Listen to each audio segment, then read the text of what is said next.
Antelope Woman, an Apache folktale, retold and illustrated by Michael Lacapa, author of The Flute Player. Listen, my son, as we go hunt today, let me tell you of the people who lived here long ago and why we honor all things around us, great and small. Here, in this valley, the people lived, and among the people was a beautiful young woman, a strong worker. She knew how to gather berries early in the morning and how to gather wood for her family. She also knew how to make strong baskets. You see, she was very special. Young men from other villages would come to see her and try to get her attention by walking in front of her with their horses, bows and arrows, and colorful shirts and shoes. But they did not interest her.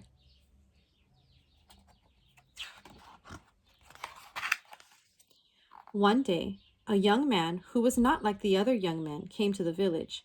He came to talk to all the people in the village.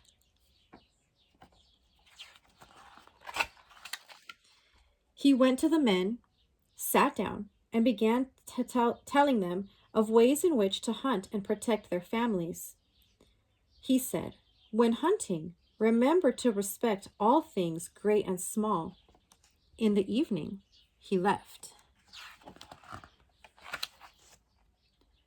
The next morning, when the young woman got up to gather wood and berries, she saw the young man helping an elderly man make a bow. He said, "This is how to make it stronger. And remember, as you hunt with this bow, respect all things great and small." The older man agreed, and the young woman too. Later that evening, the young man left the village. No one knew when he left or where he had gone.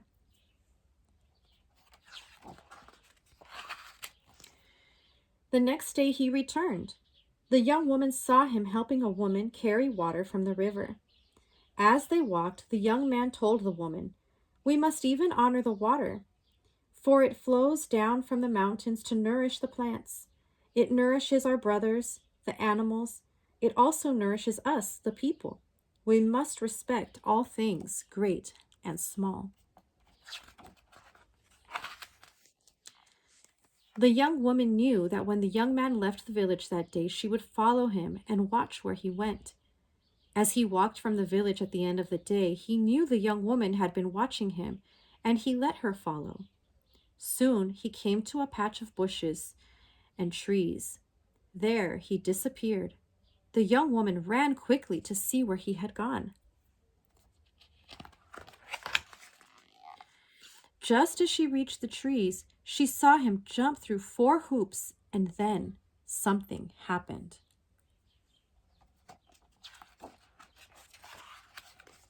Looking back at her, the young man nodded, but she noticed he was not a man anymore.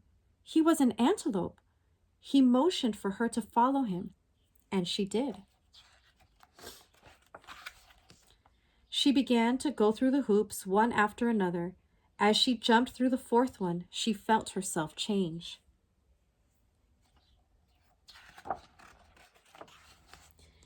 Then the young man told her, "You must come with me.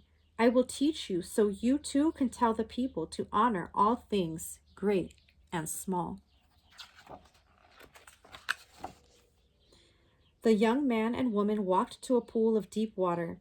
On the far side of the water were more antelope, who began talking to the young man in a different language. For you see, they were his people, the antelope. The young woman felt thirsty and began to drink. As she looked into the water, she saw her reflection. She was no longer a woman, but an antelope.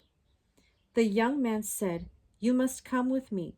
I will show you why we must be thankful for all things." Then he called to her, "Come here, quickly, quickly!" Suddenly, all of the antelope were running. They ran until they came to a patch of prickly pear cactus, and then they ran through it. The young woman was surprised to find she could somehow step through the prickly pear without hurting her feet. She looked behind her and saw the coyote who had been chasing them. He looked hungry and angry because he could not get to them through the cactus. The young man said to her, "See, we must be thankful for the sharp, prickly pear, because it gives us protection from those who would wish to have us. It is good to honor all things, great and small."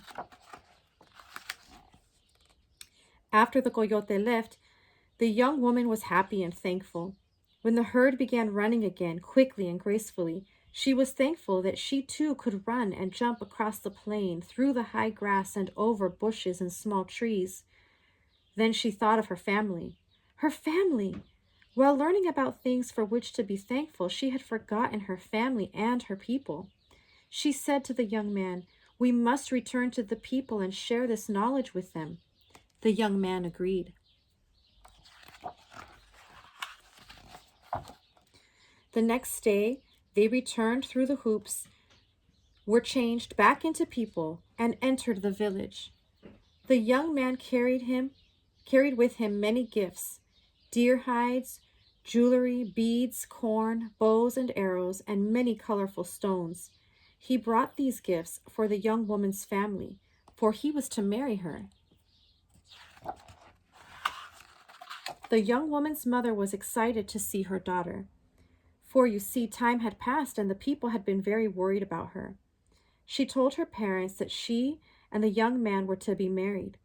The family agreed by accepting his gifts. Soon the young couple married and stayed in the village. The people were happy, for the young man showed them many things that would help them through the long, cold winters and the hot, dry summers. He showed them ways to live and ways to learn. During this time, the young woman became pregnant and gave birth. The young man was proud of his children, a boy and a girl.